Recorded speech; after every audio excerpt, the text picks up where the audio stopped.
Nah, kembali kita hari ini akan ada dialog tentang refleksi akhir tahun 2020.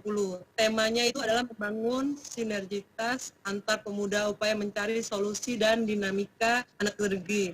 Nah, di sini mungkin akan saya daulatkan mungkin ya Bang Adin dulu sebagai yang pertama untuk memberikan apa sih sebenarnya di refleksi akhir tahun ini sebagai Sekjen DPP KMP, dan juga insya Allah Bang Adin akan maju nanti untuk menjadi calon ketua Amsor. Amin.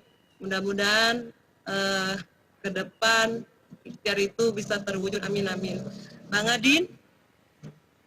Halo Bang Adin. Halo, malam. Malam Bang Adin. Baik. Assalamualaikum. Waalaikumsalam warahmatullahi wabarakatuh.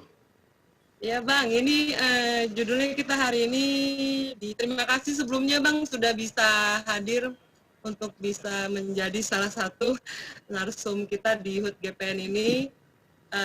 Selanjutnya Bang, ini kita kan ada tema yang menyangkut tentang refleksi akhir tahun, tentang membangun sinergitas antar pemuda upaya mencari solusi dinamika antar negeri. Nah, mungkin untuk tidak memperpanjang waktu, saya akan memberikan Abang beberapa waktu untuk bisa memaparkan apa sih yang bisa kita lakukan sebagai anak muda kan urusan refleksi akhir tahun dan sinergitas untuk ke depan di 2021 Bang. Pada Bang Adin, saya persilakan.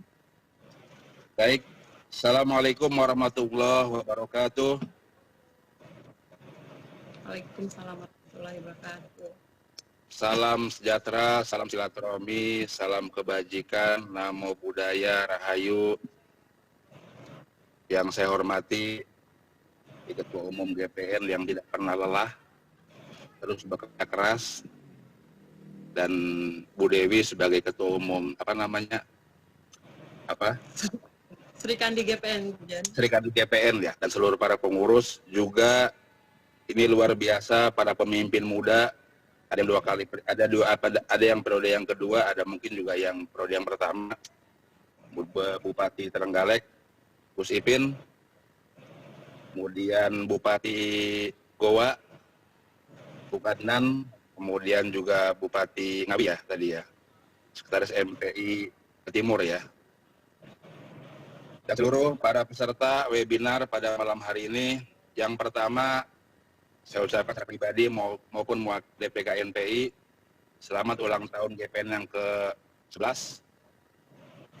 Kemudian yang kedua juga selamat merayakan Hari Natal tahun 2020. Semoga kita semua dalam kedamaian, dalam anugerah Tuhan yang Maha Kuasa, dan bangsa ini terus erat bersatu, melaju, dan COVID pun segera berlalu. Pertama-tama, saya salut dengan GPN, bahkan juga mungkin seluruh sahabat-sahabat juga salut, karena saat pandemik yang begitu panjang, dari awal tahun 2020 sampai hari ini, GPN terus bergerak, mencoba menginisiasi, melakukan inovasi, melakukan berbagai macam tabur gagasan, transformasi gagasan, dan hari ini melakukan refleksi refleksi akhir tahun. Kalau bisa saya istilahkan, Bung Peri, Ketua GPN ini sebagai pertama transporter, yang kedua adalah transformer. Dua judul film yang memang sangat saya senangin ya. Karena transporter itu adalah pembawa pesan yang paling cepat. Ekspedisi yang paling cepat akan mungkin kecepatannya mengalahkan PT Pos. Kemudian Bung Peri juga sebagai transformer, kita sama-sama tahu berbagai macam jenis transformer. Nah, Bung Peri ini melakukan lompatan-lompatan yang luar biasa, karena bagaimanapun sama kita ketahui bahwa ada 4 tantangan selama 2020 ini, yang tentu mendera bangsa kita dan sebagian besar mendera secara global. Yang pertama adalah problem soal kesehatan, terhitung dari bulan Maret awal 2020 sampai hari ini, kita masih didera oleh satu pandemik yang meluas secara global, COVID-19. Mudah-mudahan segera berakhir. Kemudian yang kedua, kita juga dihadapkan pada momentum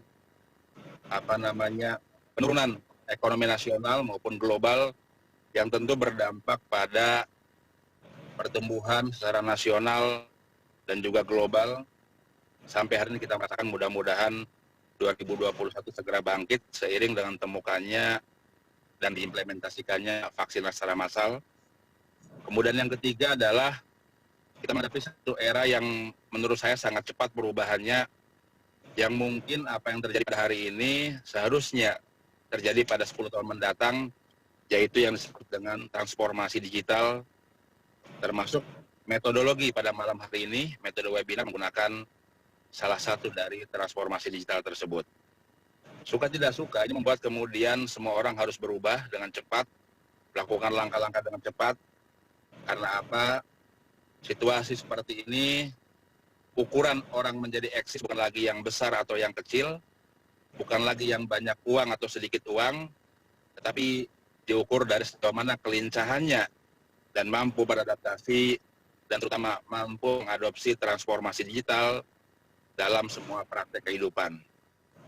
Yang keempat, kita juga sama-sama mengetahui bahwa sampai hari ini kita punya masalah yang cukup serius terkait tentu mungkin masalah-masalah yang muncul belakangan soal hubungan antara persepsi ya soal kemudian agama dan negara. Kita berharap bahwa sebagaimana kita ketahui bahwa Pancasila sudah final. Oleh karena itu kita juga mengharapkan seluruh komponen generasi muda, berbagai macam organisasi, terus melakukan konsolidasi, mengokohkan persatuan kebinekaan, bahwa Indonesia sampai hari ini akan terus dan tetap menjadi kiblat dari kebinekaan dunia, kiblat dan perdamaian dunia. Karena bagaimanapun di kita di Indonesia, Pancasila menjadi sublimasi, menjadi penyerap dari semua keanekaragaman kultur yang ada di Indonesia, dan juga menjadi sublimasi penyerapan dari semua ajaran agama-agama di Indonesia. Tidak ada yang terpisahkan. Maka momentum juga menjadi sangat penting pada Raya Natal jatuh pada hari Jumat 2020 ini, bahwa untuk menjadi Muslim yang baik, maka harus mengerti dan memahami dan kenal dengan kaum Kristiani yang baik. Begitupun sebaliknya, untuk menjadi kaum Kristiani yang baik, tentu juga kenal dan memahami, mendalami menjadi Muslim yang baik. Begitupun untuk memahami dinamika berbagai macam agama-agama yang lain, maka harus berhubungan dengan orang-orang baik. Maka tentu semua agama punya ajaran yang baik. Oleh karena itu ini menjadi kekuatan, satu kesatuan yang mengokohkan berdiri dan tegaknya Pancasila. Nah tentu harapan kita bahwa GPN sampai hari ini terus menjadi transporter luar biasa. Bung Peri, juga para gubernur, para bupati yang terpilih kembali mengucapkan selamat. Saya punya harapan yang besar bahwa siapa tahu mungkin kemudian di antara para bupati yang terpilih kembali maupun yang baru terpilih, ke depan bisa memimpin di level provinsi, kemudian bahkan ke depan bisa menjadi menteri dan menjadi presiden, dan tentu bermanfaat bagi orang banyak. Karena apa? Ya kita semua sudah ada portofolio, sudah ada contoh bahwa memang kecenderungan pemimpin Indonesia ke depan itu sudah dimulai bisa berangkat dari kelompok kelas menengah atas dan terus ke atas, dan sebaliknya juga bisa berangkat dari kelompok masyarakat bawah, termasuk yang hari ini sahabat-sahabat kita, teman-teman kita menjadi kepala daerah, baik wali kota maupun bupati. Oleh karena itu memang yang terakhir, jangan pernah lelah mencintai Indonesia, jangan pernah lelah berbicara kesatuan atas nama muda Indonesia. Karena apa? Kalau kita mengukur tentang Indonesia ke depan, titik tolak berangkat kita adalah nanti pada satu abad Indonesia, usia kemerdekaan itu 2045. Itulah generasi emas Indonesia, dan tentu apa yang dilakukan hari ini menjadi tangga, menjadi milestone bagaimana 2045 Indonesia mencapai puncak keemasannya. Itu yang kita harapkan. Selanjutnya saya juga menjadi peserta yang baik dari hasil diskusi ini. Mudah-mudahan bisa ditransformasikan apa yang menjadi isu pembahasan teman-teman kita semuanya, dan terus berjaya GPN, dan terus bermanfaat. Bung Peri semoga panjang umur, Bu Dewi semoga panjang umur, dan seluruh teman-teman panjang umur selalu. Amin amin ya rabbal alamin. Demikian, kurang lebihnya mohon maaf. Akhirul kalam. Wassalamualaikum warahmatullahi wabarakatuh. Waalaikumsalam warahmatullahi wabarakatuh. Makasih Jen, Sekjen Nadine, luar biasa. Saat yang saya dapat maknanya luar biasa itu jangan pernah lelah mencintai Indonesia. Itu luar biasa Jen.